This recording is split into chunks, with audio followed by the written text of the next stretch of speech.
ધાર્મિક સામાજિક જાગૃતિ. આપણા દેશમાં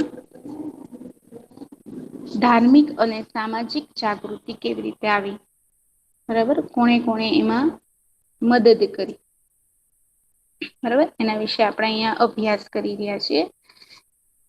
એમાં પહેલું જો જોયું તો આપણે રાજા રામ મોહન રાય, બરાબર, રાજા રામ મોહન રાય સતી પ્રથા, બાળ લગ્ન પ્રથાનો વિરોધ કર્યો હતો, બરાબર, અને સમાજમાં સુધારા લાવ્યા હતા, અને ગવર્નર જનરલ, અંગ્રેજ ગવર્નર તે વખતે હતા, એની સાથે મળી, એની મદદ લઈ અને સતી પ્રથા પર એમને પાબંદી મૂકતો કાયદો જે ઘડવામાં જે છે એ એમનો મોટો ફાળો છે રાજા રામ મોહન રાય, બરાબર, કે જે ગવર્નર વિલિયમ બેન્ટિક સતી પ્રથા પાબંદીનો કાયદો જે ઘડ્યો, એમાં જે છે રાજા રામ મોહન રાય જે છે મોટું કાર્ય કર્યું હતું, બરાબર, એમનો મોટો હાથ છે, બરાબર, કે જેથી સમાજમાંથી સતી પ્રથા નો જે કુરિવાજ છે એ દૂર થાય. રાજા રામ મોહન રાય બ્રહ્મો સમાજની સ્થાપના કરી હતી, જેનાથી હિન્દુ ધર્મમાં જે છે જાગૃતિ આવી, બરાબર, હિન્દુ ધર્મના જે લોકો જે છે એમણે જે છે અંધશ્રદ્ધા વહેમ માંથી બહાર કાઢવા માટે જે છે જાગૃતિ લઈ આવ્યા હતા, બરાબર, એટલા માટે એમણે બ્રહ્મો સમાજની સ્થાપના કરી હતી. લોકોની જે વિચારધારા છે, લોકોની જે જૂની માન્યતાઓ છે, જૂના વિચારો છે, એને બદલવા માટે જે છે રાજા રામ મોહન રાયે અખબારો શરૂ કર્યા હતા. 1821માં બંગાળી ભાષામાં સંવાદ કૌમુદી અને 1822માં ફારસી ભાષામાં મીરાતુલ અખબાર, બરાબર, એ ન્યૂઝપેપર શરૂ કર્યા હતા, જેથી લોકોના વિચાર બદલાય, માન્યતાઓ બદલાય, બરાબર, એ લોકો પોતાની રૂઢિચુસ્તતામાંથી બહાર આવે છે. એટલે રાજા રામ મોહન રાય એક મોટા સમાજ સુધારક છે, બરાબર, એના વિશે આપણે અભ્યાસ કરી ગયા. ટૂંક નોંધ તો મેં મોઢે કરી જ નાખી હશે એમની. રાજા રામ મોહન રાયની મોસ્ટ ઇમ્પોર્ટન્ટ છે રાજા રામ મોહન રાયની શોર્ટ નોટ, બરાબર. પછી દયાનંદ સરસ્વતી, દયાનંદ સરસ્વતી એ આર્ય સમાજની સ્થાપના કરી હતી, અને એમાં જે છે એમણે મૂર્તિ પૂજા અને ક્રિયાકાંડ નો વિરોધ કર્યો હતો, અને હિન્દુ ધર્મમાં જે જુદી જુદી માન્યતાઓને અંધશ્રદ્ધાઓ ચાલતી હતી એમને દૂર કરવામાં એમનો મોટો ફાળો છે, બરાબર. આર્ય સમાજ જે છે એ આર્ય સમાજ ની જે સ્થાપના કરી હતી એ આર્ય સમાજ જે સંસ્થા હતી એ ઘણા બધા કાર્યરત છે, બરાબર. કાંગડી ગામ ગુરુકુલ એમણે સ્થાપ્યું હતું, જે કન્યા શિક્ષણ માટે આર્ય કન્યા વિદ્યાલય જે છે એમણે શરૂ કર્યું હતું, જે દીકરીઓને શિક્ષણ આપતું હતું, બરાબર. એના પછી આવે છે રામકૃષ્ણ પરમહંસ. રામકૃષ્ણ પરમહંસ એક સમાજ સુધારક તરીકે છે, બહુ જ મોટા જ્ઞાની હતા, પૂજારી હતા, જે છે એમ લોકોને એમનામાં બહુ જ શ્રદ્ધા હતી, બરાબર. એ ખૂબ ભક્તિભાવ વાળા હતા, બરાબર. અને રામકૃષ્ણ પરમહંસ સ્વામી વિવેકાનંદ ના ગુરુ હતા, બરાબર. અને સ્વામી વિવેકાનંદ તે એમની પાસેથી શિક્ષણ મેળવ્યું હતું, જુદા જુદા ગ્રંથો હિન્દુ ગ્રંથોનો જે છે એમણે અભ્યાસ મેળવ્યો હતો, બરાબર. તો આ રામકૃષ્ણ પરમહંસ હતા એ સમાજ સુધારક કહેવાય છે, કારણ કે પોતાના વચનોથી, પોતાના ઉપદેશોથી જે પશ્ચિમી દેશો તરફ વળી ગયેલા હિન્દુ ધર્મના જે લોકો હતા એમણે પાછા જે છે હિન્દુ ધર્મ તરફ વાળ્યા હતા, બરાબર. પોતાના ધર્મ અને સંસ્કૃતિમાં પૂર્ણ શ્રદ્ધા એમણે જગાડી હતી, પોતાના વચનોથી, પોતાના ઉપદેશોથી, બરાબર. એટલે એ સમાજ સુધારક જ કહેવાય છે. સ્વામી વિવેકાનંદ, બરાબર, એમનું બાળપણનું નામ નરેન્દ્ર દત્ત હતું, બરાબર. અને એમણે જે છે સમાજ સુધારવા માટે, સમાજની સુધારણા માટે, લોકોમાં નવા વિચારો લાવવા માટે ઘણા બધા કર્યા છે. દુઃખી માનવોની સેવા કરવી એ જ મુખ્ય કર્તવ્ય છે, એવો ઉપદેશ એમણે આપ્યો હતો. અને એમનો એક સૂત્ર હતો, ઉઠો જાગો અને ધ્યેય પ્રાપ્ત સુધી મંડ્યા રહો. બરાબર, એમનું સૂત્ર હતું ઉઠો જાગો. સ્વામી વિવેકાનંદ નું સૂત્ર કયું હતું? ઉઠો જાગો અને ધ્યેય પ્રાપ્તિ સુધી મંડ્યા રહો. બરાબર, એમણે પોતાના જ ગુરુ, એટલે કે અહીંયા આ ગુરુ છે રામકૃષ્ણ પરમહંસ, એમના નામ પરથી એટલે સ્વામી દયાનંદ સરસ્વતી એ પોતાના ગુરુ ના નામ પરથી જ એક મઠ સ્થાપ્યું હતું, રામકૃષ્ણ મિશન મઠ. બરાબર છે, હિન્દુ ધર્મના લોકોમાં સુધારા લાવવાનું જે કાર્ય કરતું હતું, જેમાં જેમાં જે છે સુધારણાની જે છે ઘણી બધી પ્રવૃત્તિઓ ચાલતી હતી. એમાં શિક્ષણ અપાતું હતું, એમાં દવાખાના ક્ષેત્રે કામ લોકોની સેવા કરવામાં આવતી હતી. અને એની શાખાઓ જે છે, રામકૃષ્ણ મિશન મઠ છે, એની શાખાઓ છે ભારત સિવાય વિદેશમાં પણ. હવે આપણે એનો પોઈન્ટ આવે છે મુસ્લિમ સમાજમાં સુધારાની ચળવળ.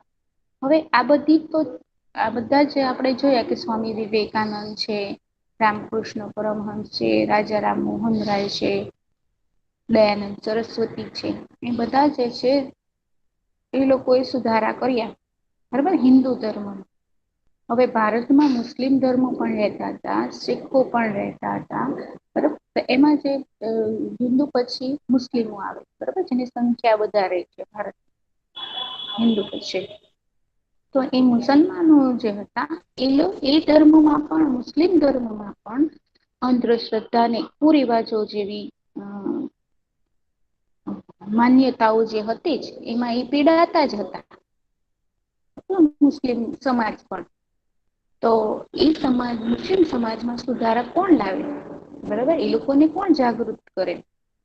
બરાબર, કારણ કે ભારતમાં બધી જ, આખા ભારતમાં જ અંધશ્રદ્ધા, વહેમ, કુરિવાજ, બરાબર ને, એવા ચાલતા જ હતા. જે બાબાઓ જે ડોહોળ કરતા ને લોકો પાસેથી પૈસા પડાવતા ને આમ થયું છે ને વિજ્ઞાનિક ઘણા આવા પ્રયોગો કરતા ને બધું કરીને ધુતારાઓની જેમ જે છે લોકોને લૂંટતા હતા.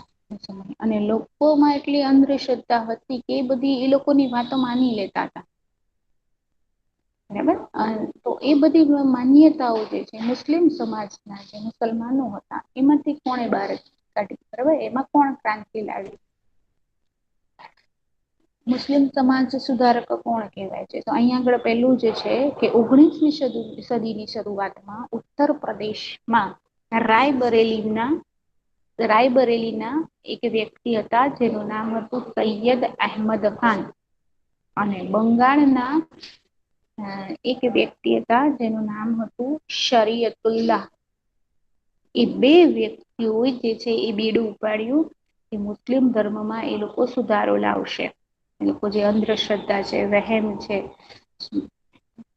એને દૂર કરશે. બરાબર, જે અનિષ્ટો જે દેખાય છે, લોકો એનાથી પીડાય છે, એ દૂર કરશે. તો ભાઈ એ કોની પાસેથી પ્રેરણા લીધી? કે સૈયદ અહમદ જે ખાન હતા, સૈયદ અહેમદ ખાન જે રાયબરેલીના હતા, અને શરીયતુલ્લાહ જે હતા જે બંગાળના હતા, એ બંને વ્યક્તિએ પ્રેરણા કોની પાસેથી લીધી હતી? તો ભાઈ એ બંને વ્યક્તિઓએ જે દિલ્હીમાં જે ધાર્મિક નેતા હતા જેમનું નામ હતું વલીઉલ્લાહ, એમણે જે ઉપદેશ આપ્યો હતો, ધાર્મિક નેતા જે હોય એ પોતાના સમાજના લોકોને સંબોધીને ઉપદેશ આપતા હોય, એને જે રીતે લાગતું હોય, જે ક્ષેત્રોમાં લાગતું હોય, ક્ષેત્રને સુધારવા માટે, ઓર વધારે ડેવલપ કરવા માટે, ઓર વધારે જે છે પોતાના સમાજને આગળ લાવવા માટે જે ધાર્મિક નેતાઓ હોય એ ઉપદેશ આપતા હોય. તો એવી જ રીતે એક વખત જે છે ધાર્મિક જે નેતા હતા, એ નેતા નું નામ છે વલીઉલ્લાહ ખાન, જે દિલ્હીના હતા. શાહ વલીઉલ્લાહ ખાન, ધાર્મિક નેતા, એમના ઉપદેશથી પ્રેરણા લઈ આ રાયબરેલીના સૈયદ અહેમદ અને બંગાળના શરીયતુલ્લાહ જેવા લોકોએ આગેવાની લીધી અને મુસલમાનોમાં સામાજિક અને ધાર્મિક જાગૃતિનો આરંભ થયો. તો ભાઈ મુસલમાનોમાં ધાર્મિક અને સામાજિક, બરાબર, ધાર્મિક અને સામાજિક જાગૃતિનો આરંભ ક્યારથી થયો? તો ભાઈ દિલ્હીના ધાર્મિક નેતા વલીઉલ્લાહ ખાનના ઉપદેશથી પ્રેરણા પામી રાયબરેલીના સૈયદ અહમદ ખાન અને બંગાળના શરીયતુલ્લાહ જેવા વ્યક્તિઓની આગેવાની હેઠળ મુસ્લિમ સમાજમાં સામાજિક અને ધાર્મિક જાગૃતિનો આરંભ થયો. એ આન્સર છે. બરાબર. મુસલમાનોમાં ધાર્મિક સામૂહિક જે જાગૃતિ ક્યારે આવી અને કોણે લાવી? બરાબર. તો 19મી સદીની શરૂઆતમાં ધાર્મિક નેતા, દિલ્હીના ધાર્મિક નેતા વલીઉલ્લાહ ખાનના ઉપદેશથી પ્રેરણા પામી રાયબરેલીના સૈયદ અહમદ ખાન અને બંગાળના શરીયતુલ્લાહ એ આગેવાની લીધી અને મુસલમાનોમાં સામાજિક અને ધાર્મિક જાગૃતિનો આરંભ થયો. બરાબર, એટલું ક્લિયર રાખવાનું. મેઇન કોણ? તો દિલ્હીના ધાર્મિક નેતા. કોણ? વલીઉલ્લાહ ખાન. બરાબર. હવે એને ઉપદેશથી કોણ પ્રેરણા પામ્યું? તો રાયબરેલીના સૈયદ અહમદ ખાન અને બંગાળના શરીયતુલ્લાહ. બરાબર. એવા જે વ્યક્તિઓ હતા એની આગેવાની હેઠળ મુસલમાનોમાં સામાજિક અને ધાર્મિક જાગૃતિની આરંભ થયો. એ યાદ રાખજો. મેં 3 થી 4 વાર રિવાઈઝ કર્યું. 3 થી 4 વાર રિપીટ કર્યું. બરાબર. એ યાદ રાખજો. તેઓ માનતા હતા, તેઓ શું માનતા હતા? જે આવા નેતાઓ છે, ધાર્મિક નેતાઓ છે, જે આગેવાનો છે, એ લોકો શું માનતા હતા? કે એ લોકો એ માનતા હતા કે અંગ્રેજો જે અત્યારે આપણી ઉપર શાસન કરી રહ્યા છે, ભારત પર શાસન કરી રહ્યા છે, ભારતની પ્રજાને આટલું ત્રાસ આપી રહ્યા છે, એનું કારણ છે કે ભારતમાં ઇસ્લામ ધર્મ પ્રદૂષિત થઈ ગયો છે. લખ્યું છે. તેઓ માનતા હતા કે ભારતમાં ઇસ્લામ ધર્મ પ્રદૂષિત થવાથી દેશ ઉપર અંગ્રેજોએ શાસન કર્યું છે. બરાબર. કારણ કે તે વખતે શું થયું હતું ખબર છે તમને? 19મી સદી શરૂ થઈ ને તે વખતે ઘણા બધા લોકો, ભારતીયો જે હતા, પછી હિન્દુ મુસ્લિમ જે હતા, એ બધા પશ્ચિમી દેશોની જે છે અનુકરણ કરવા લાગ્યા હતા. એ લોકોનું પોશાક, રહેણી કરણી, બરાબર ને, ત્યાં સુધી કે એ લોકો પોતાનું જે છે દેશનું જે શિક્ષણ હતું, પોતાનું જે મેન ભાષા જે હતી, મેન શિક્ષણ હતું પોતાનું, સંસ્કૃત હતું, પારસી હતું, અરબી હતું, ઉર્દુ હતું, એ બધું છોડીને અંગ્રેજી શિક્ષણ તરફ દોડ્યા હતા. એટલે એ લોકોને પોતાના ધર્મમાંથી, પોતાના જે છે સમાજમાંથી, પોતાની સંસ્કૃતિમાંથી વિશ્વાસ ઉઠી ગયો હતો. અને એ પશ્ચિમી દેશોના લોકો અને એ દેશો તરફ એ ભાગ્યા હતા, દોડ્યા હતા. એટલે લોકો, જે ભારતના લોકો જે હતા, એ પોતાનું મૂળ અસ્તિત્વ ભૂલતા ગયા હતા. બરાબર. એટલે એમણે એ કીધું છે કે ધર્મ જે છે, જે આપણો ઇસ્લામ ધર્મ છે, એના રૂલ્સ છે, બરાબર, એને ફોલો નથી કરતા, લોકોને એમાં વિશ્વાસ નથી રહ્યો, એટલા માટે જે છે આ અંગ્રેજોએ આપણી ઉપર શાસન કર્યું છે. કારણ કે દરેક ધર્મનું શું રૂલ્સ છે? દરેક ધર્મમાં શું છે કે એકબીજાની મદદ કરો, કોઈના ઉપર અત્યાચાર ન કરો. બરાબર. તો એ ક્યાંક રહી ગયું હશે, કઈક કોઈનામાં કઈ ખામી રહી ગઈ હશે. એટલે કે એ લોકો એ શબ્દ વાપર્યો છે કે જે ધાર્મિક નેતાઓ હતા અને આગેવાનો હતા ધર્મના, એ લોકો એમ કીધું છે કે ઇસ્લામ ધર્મ પ્રદૂષિત થવાને લીધે અંગ્રેજો આજે છે આપણા પણ શાસન કરી રહ્યા છે, આપણી પર શાસન સ્થાપ્યું છે. તેમણે ઇસ્લામ ધર્મ અને ઇસ્લામિક સંસ્કૃતિને મજબૂત અને શુદ્ધ કરવા માટે વહાબી આંદોલન ચલાવ્યું. ખાલી જગ્યામાં એમ પૂછાય કે ઇસ્લામ ધર્મ અને સંસ્કૃતિને મજબૂત અને શુદ્ધ કરવા ખાલી જગ્યા આંદોલન ચલાવ્યું. વહાબી આંદોલન ચલાવ્યું. બરાબર. અહીંયા આગળ ભાઈ વહાબી આંદોલન જે હતું એની પછી થોડાક જે મુસલમાનો જે હતા એ પાશ્ચાત્ય વિચારોનો પ્રભાવ વધતા અંગ્રેજી શિક્ષણ નું પ્રમાણ વધ્યું. જે એનું આખું જે છે આગળ જે છે આખી એની ડિટેલ છે કે જે એ વહાબી જે નેતાઓ જે હતા જે મીન વ્યક્તિ હતી જે અલીગઢમાં જેણે ઇસ્લામિક જે શિક્ષણનો પાયો નાખ્યો હતો એ આખી જે છે એ વ્યક્તિ ઉપર જ અંગ્રેજો અને અંગ્રેજી ભાષાનો બહુ જ પ્રભાવ હતો. એટલે એના લીધે જેને ઈ જે વ્યક્તિ હતી ને એ આખી અ જે વહાબી જે સમાજ હતું ને વહાબી આંદોલન શરૂ કર્યું હતું ને એની સાથે જે લોકો જોડાયા હતા ને એ લોકો એના પ્રભાવમાં આવ્યા હતા અને એ જે મેન વ્યક્તિ જ હોય એ શિક્ષણ તરફ વળ્યું હતું. અંગ્રેજી શિક્ષણ પાશ્ચાત્ય દેશો તરફ તો એની પાછળ જે હતા ને જેટલા એની સાથે જોડાયેલા એ બધા જ જે છે એ પશ્ચિમી દેશો ની રહેણી કરણી જે શિક્ષણ એ અપનાવવા લાગ્યા એ બધું અલગ ટોપિક છે.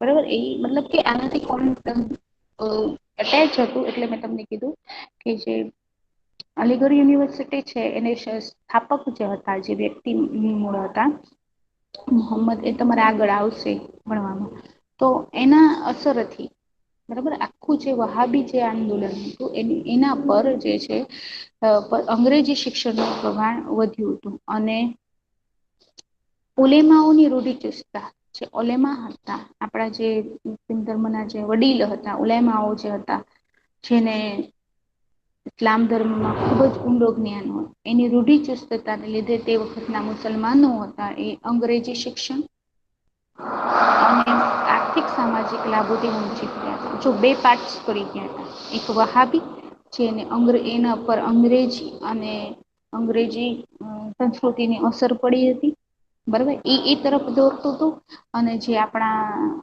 ઓલેમાં હતા બીજી તરફ ધાર્મિક જે જેને ઇસ્લામિક ધર્મમાં ઊંડો જ્ઞાન હતો એવા ઓલેમાં હતા એ લોકો શું કરતા હતા અંગ્રેજી શિક્ષણ અને જે એના પર પાબંદી મુકતા હતા અમુક લોકો જ મુસ્લિમ જે હતા એ અંગ્રેજી શિક્ષણ આર્થિક અને સામાજિક જે લાભો મળતા હતા એનાથી વંચિત રહી ગયા હતા એટલે પાછળ રહી ગયા હતા એ લોકોનો એ લાભ મળ્યો ન હતો બરાબર બે પાર્ટ અહીં આગળ પડ્યા હતા તેથી મુસલમાનોમાં શિક્ષિત અને મધ્યમ વર્ગનો ઉદય ઠીક સમય સુધી થયો હતો એટલે એકદમ ઝડપથી નથી થયો મુસલમાનોમાં શિક્ષણનું અને મધ્યમ વર્ગનો ઉદય જે છે એ થોડાક સમય પછી થયો હતો બરાબર હવે આગળ જે છે સર સૈયદ અહમદ ખાન નો જન્મ હવે જો અલીગઢ યુનિવર્સિટી જે સ્થાપક છે ને એના વિશે છે કે સર સૈયદ અહમદ ખાન નો જન્મ ઉમરાવ કુટુંબમાં થયો હતો તેઓ ઈસવીસન 1857 ના સ્વતંત્ર સંગ્રામ વખતે કંપની સરકારની નોકરીમાં હતા સૈયદ જે છે અહમદ ખાન જે હતા એ અંગ્રેજ સરકારે જે હતી કંપની સરકાર એટલે બ્રિટિશ ઈસ્ટ ઇન્ડિયા કંપની અંગ્રેજ સરકાર હતી એ સંસ્થામાં એ અંગ્રેજ સરકારના નોકર હતા ત્યાં નોકરી કરતા હતા કોણ તો સૈયદ અહમદ ખાન કઈ વખતે તો 1857 નો જયારે સ્વાતંત્ર્ય સંગ્રામ ચાલતો હતો ભારતની આઝાદીની લડાઈ સ્વાતંત્ર્ય સંગ્રામ ચાલતો હતો તે વખતે એ કંપનીમાં શું કરતા હતા નોકરી કરતા હતા અને તે વખતે કંપનીને વફાદાર રહ્યા હતા એટલે કે એમણે સૈયદ અહમદ ખાન જે હતા એ જ્યાં નોકરી કરતા હતા તે જગ્યાએ જે વફાદાર હતા અંગ્રેજોના વફાદાર હતા બરાબર ઈસવીસન 1869 માં નિવૃત્તિ પછી એમણે એક કંપનીમાંથી જે નોકરી કરતા હતા એમાંથી એ રિટાયર એટલે કે નિવૃત્ત ક્યારે થયા તો 1869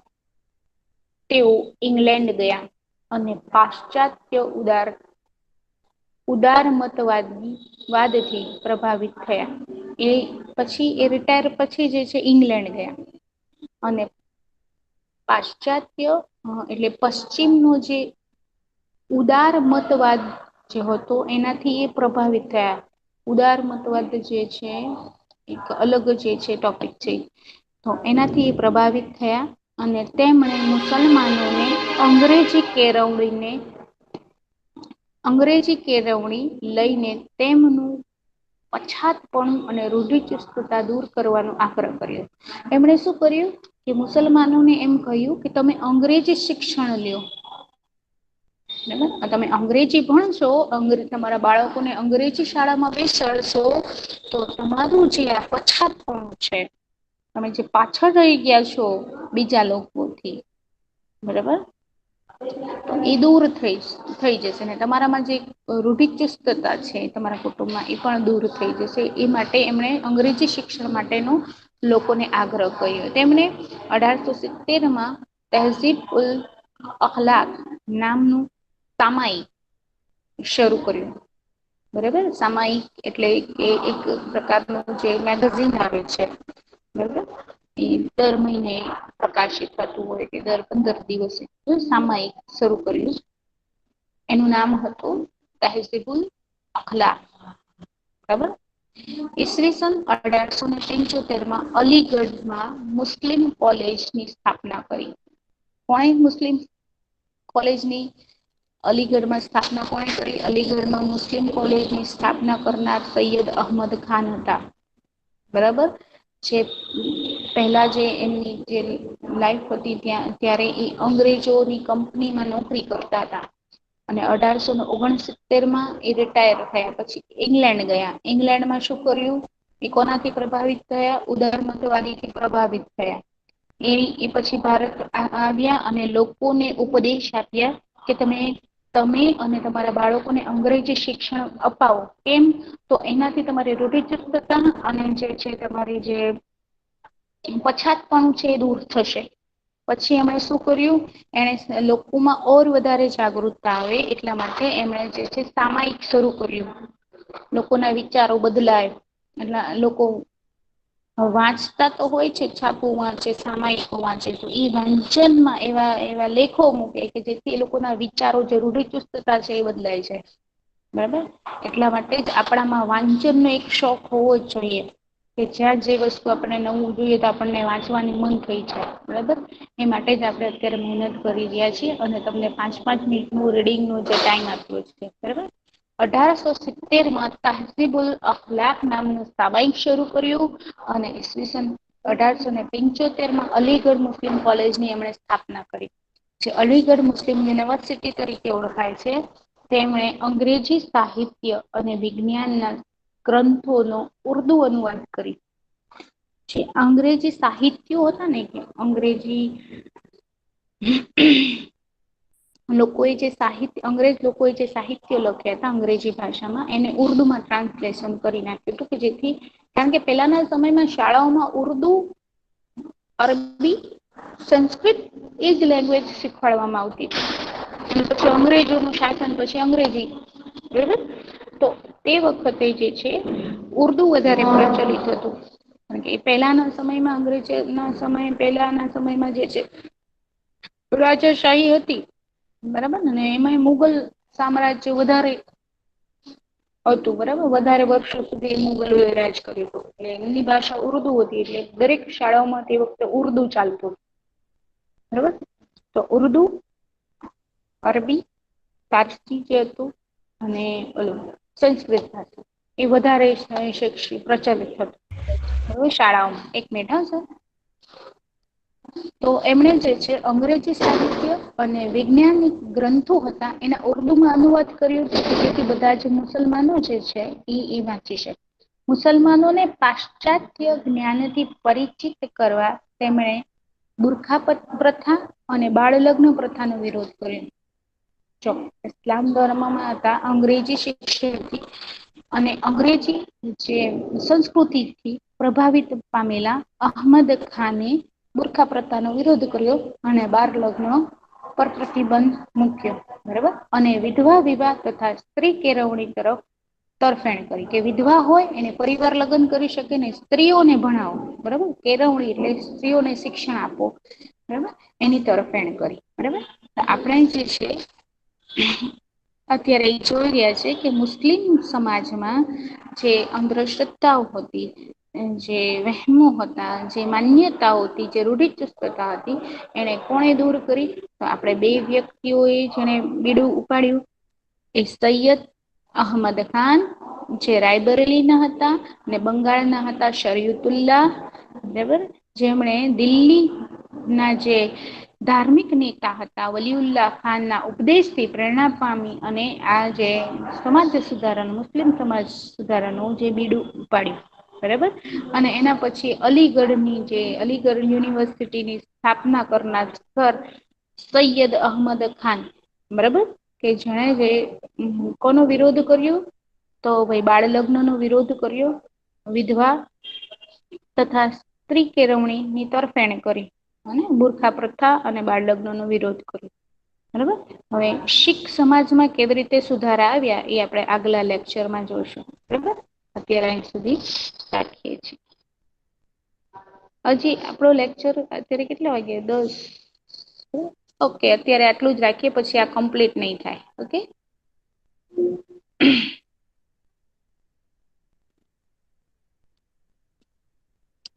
બોઈઝ, મારો અવાજ આવે છે બેટા? હા. હા મિસ. ઓકે, મેં શું કીધું બેટા તમને?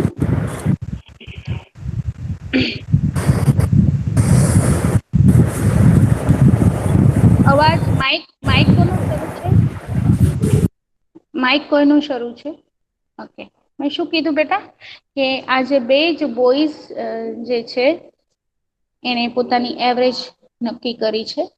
બરાબર, એને માપી છે એવરેજ.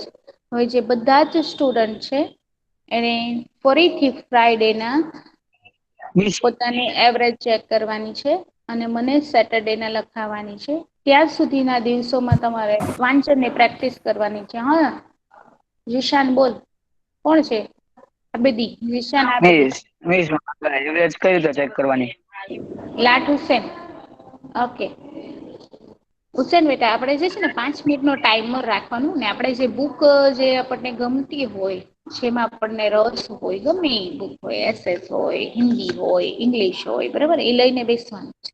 બરાબર, અને આપણે વાંચન